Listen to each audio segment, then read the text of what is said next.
Halo semuanya guys, kembali lagi bersama aku Yuda di Sibuk Ngobrolin Movie. Tahun 2023 telah datang sob.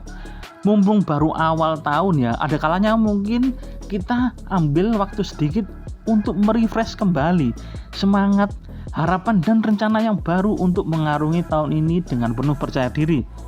Mungkin resolusi tahun-tahun kemarin masih tersendat gitu ya, atau apapun yang kalian impikan sekarang ini, semoga bisa dipermudah di tahun ini.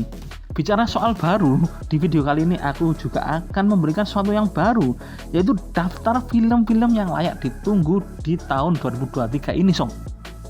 Jika tahun kemarin ya 2022 adalah tahunnya sepak bola, mungkin tahun ini bisa dibilang adalah tahunnya sinema sob. Kenapa begitu? Karena banyak sekali film-film baru yang terlihat lumayan menjanjikan ya. Dan beberapa franchise ternama juga akan melanjutkan sequelnya yang kemarin sempat diundur gara-gara COVID atau pandemi. Semua bakal hadir di tahun ini. Aku juga ingin mengajak kalian untuk tulis di kolom komentar ya, apa saja sih film-film baru yang menurut kalian itu layak ditunggu di tahun ini. Oke guys, gak usah banyak omong lagi ya, langsung aja kita mulai videonya. People tell me the same thing. Thank you, Spider-Man. Setelah perjalanan panjang Marvel fase 4 yang busuk dan melelahkan itu sudah usai, kini waktunya beralih ke fase 5 yang akan mulai di tahun ini. Semoga MCU bisa kembali ya ke jalurnya yang seperti dulu. Karena capek banget sob, udah fase 4 itu filmnya banyak, nggak ada yang berkesan lagi, temanya ngalur ngidul. Duh pokoknya capek lah. Dan sebagai awal tanda mulainya fase 5, film yang akan pertama kali dirilis adalah Ant-Man and the Wasp: Quantumania. Film ini akan kembali mengikuti Scott Lang dan Hope Van Dyne yang akan menjelajahi Quantum Realm setelah Casey yang secara tidak sengaja mengirim sinyal ke tempat tersebut. Aku jujur seneng ya melihat film ini tuh ditempatkan di awal fase 5. Selain mengaitkan langsung dengan Kang the Conqueror yang which is itu akan jadi pusat perhatian di fase ini, Ant-Man and the Wasp: Quantumania sepertinya juga bakal memancing banyak teori seperti yang pernah dilakukan oleh Doctor Strange in the Multiverse of Madness.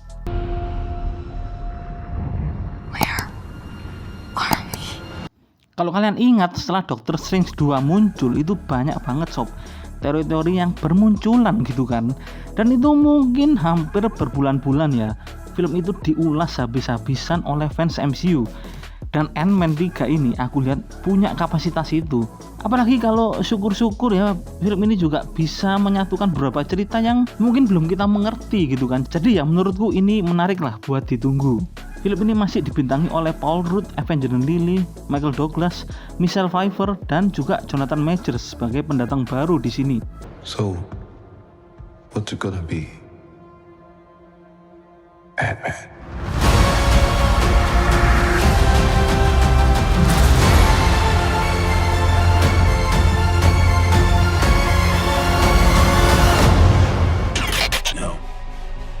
Why bother? Maybe I'm wrong. Gak kerasa ya John Wick itu sudah mencapai chapter keempatnya loh. Dan Keanu Reeves sendiri sepertinya masih punya tenaga ya buat main film action. Mengingat usianya itu sekarang sudah tidak muda lagi. Film yang membuat nama Keanu Reeves ini punya julukan baru yaitu The Boogeyman sebagai mantan pembunuh bayaran. Ini kisahnya memang gak boleh dilewatkan sob. John Wick kali ini akan berusaha untuk mencari kebebasan agar terlepas dari The High Table yang berusaha membunuhnya.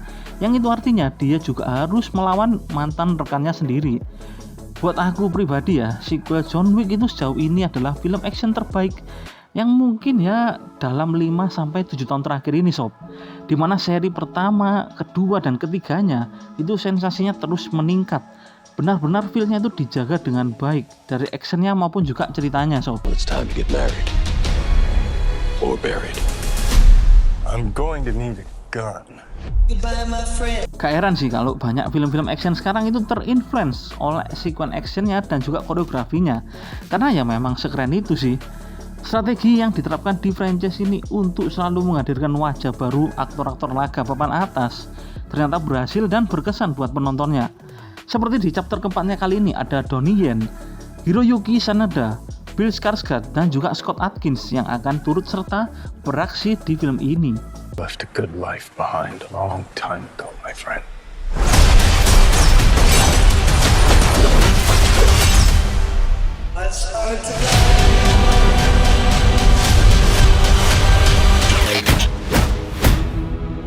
Living out my wildest dreams. Bianca, Rocky, my dad. Michael B. Jordan akan tampil lagi sebagai Adonis Hollywood Creed, seorang petinju profesional yang kini sedang menapaki puncak karirnya. Harus kembali turun ke dalam ring, di mana penantangnya kali ini adalah teman masa kecilnya yang dikenal sebagai petinju ajaib Damian Dame Anderson. Dan fakta menarik dari Creed 3 akan menjadi serba yang pertama kalinya untuk waralaba ini. Seperti Sylvester Stallone kali ini tidak akan tampil di sini. Dan kedua, film ini akan jadi debut Michael B. Jordan menjadi sutradara. Dan yang terakhir kabarnya juga untuk merekam adegan Creed 3 ini, kali ini memakai kamera IMAX. Yang mana ini akan menjadi film sport pertama yang menggunakan teknik kamera tersebut.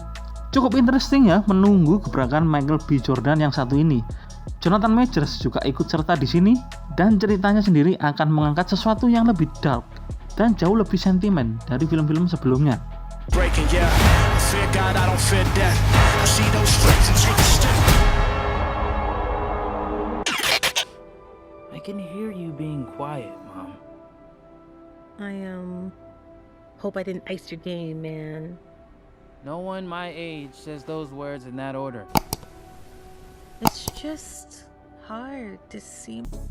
Sejak pertama kali trailer Spider-Man Into the Spider-Verse muncul, yang memperlihatkan kekonyolan dan berbagai karakternya yang aneh, membuat banyak orang itu meragukan film itu, guys. Tapi setelah film tersebut dirilis, hasilnya itu jauh di luar ekspektasi. Yang awalnya diprediksi bakal flop ternyata sangat menjanjikan, sob. Dari semua aspek yang ada, mulai karakternya, ceritanya, visualnya, dan gaya animasinya itu semuanya ngeblend dan cocok dengan keunikan karakter Spider-Man versi Miles Morales ini. Konsep multiverse-nya sendiri itu juga unik, bikin semua orang yang pernah menonton film pertamanya jadi antusias untuk mengikuti kelanjutannya. And he never doubts that he is loved.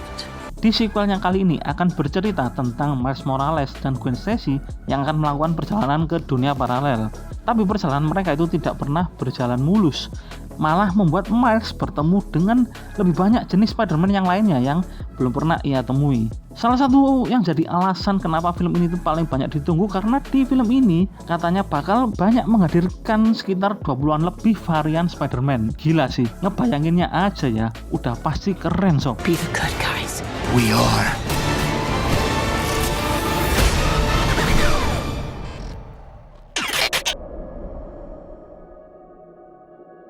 And our imaginings horrify us.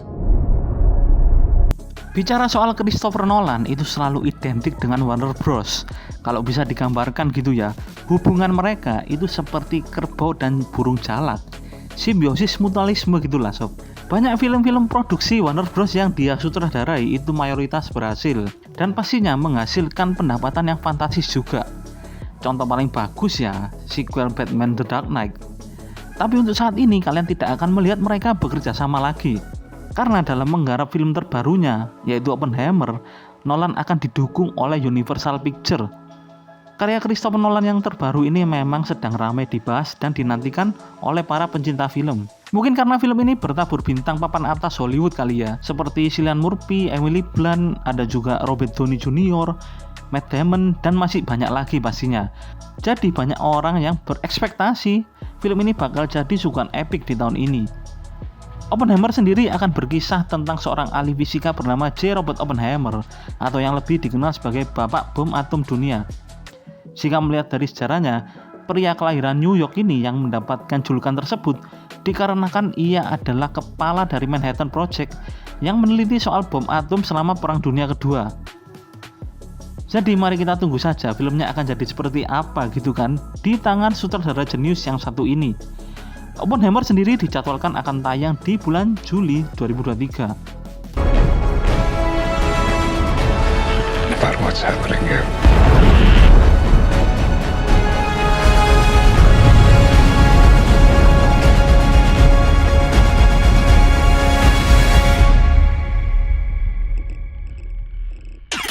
Your days of fighting for the so-called greater good are over.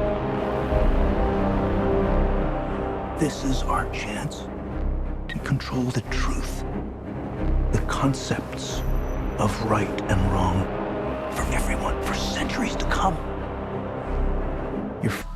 Mission Impossible memang terkenal punya cerita yang umum ya, yang seperti kebanyakan film-film action lainnya lah ya, dimana selalu ada surprise di detik-detik terakhirnya. Aku sendiri dulu awalnya ngerasa ya, Mission Impossible itu memang sedikit membosankan, terutama di trilogi pertamanya, dimana itu cuma dapat misi dikerjakan berhasil, dapat misi dikerjakan berhasil, diulang-ulang aja sih. Kemudian semenjak Ghost Protocol, Rogue Nation, dan Fallout itu muncul, harus diakui ya, franchise ini itu berkembang jadi lebih bagus sob. Ceritanya yang sekarang sedang menyelidiki aliansi sindikat itu jauh lebih menarik, dan actionnya ditambah lagi, di-upgrade lagi, jauh lebih intens, yang bikin petualangan Ethan Hunt semakin meledak-ledak sampai akhir sob. Aku pikir pengalaman itu akan kita rasakan kembali ya lewat Mission Impossible Dead Reckoning Part 1 ini.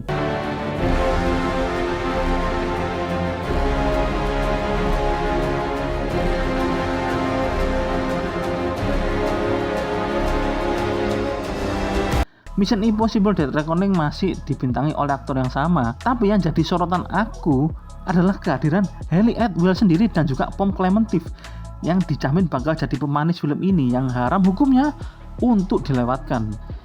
Untuk film ketujuhnya ini, aksi Tom Cruise yang memacu adrenalin akan tetap jadi sajian utama dan siap mengguncang jantung penonton.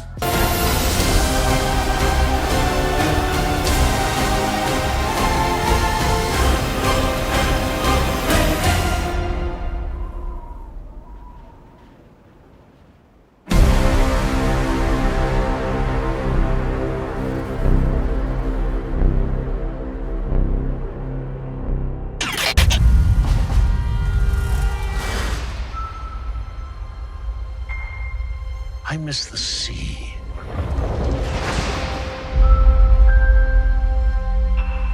And I miss waking up at... Seri Indiana Jones adalah salah satu seri yang terbaik ya sepanjang sejarah perfilman dunia yang tidak akan tergantikan. Keberadaan Harrison Ford sebagai arkeolog yang ikonik itu benar-benar membuat penonton larut ke dalam petualangan misteri yang bersejarah dan menyenangkan. Pas tahu kabar kalau sequel Indiana Jones 5 The Dial of Destiny itu bakal rilis gitu ya, aku sih sangat excited. Tapi di satu sisi juga sedih sih mengingat film kelimanya ini ternyata akan jadi penampilan terakhir dari Harrison Ford. Sedih sebenarnya karena film-film Indiana Jones termasuk salah satu yang memorable buat aku. Dan buat kalian penikmat Indiana Jones yang sama seperti aku ya, The Dial of Destiny ini mungkin layaknya penghormatan terakhir lah ya. Dan bisa jadi film ini akan jadi yang paling berkesan dari semua serinya. Ceritanya juga tentang apa itu masih dirahasiakan ya. Tapi banyak desas-desus yang mengabarkan film ini akan bersetting di tahun 1969 yang sepertinya merujuk kepada fenomena space race antara Amerika Serikat dan juga Uni Soviet. Indiana Jones The Dial of Destiny dijadwalkan akan hadir di bulan Juni 2023.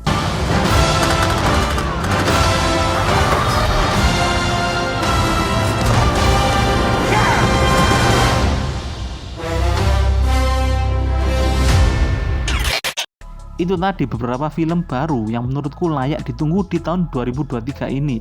Masih banyak sih sebetulnya film-film yang menarik lagi gitu kan. Tapi kalau kalian mau menambahkan, monggo, silakan, boleh-boleh saja. Tulis di kolom komentar aja sob. Oke guys, terima kasih buat yang sudah menonton kali ini. Semoga bermanfaat. Jangan lupa like, share, dan juga subscribe agar kita bisa terus ngobrolin movie di sini. Ingat, kerja memang nomor satu, tapi nonton film itu yang utama. Kita ketemu lagi di video-video lain selanjutnya sob. See you.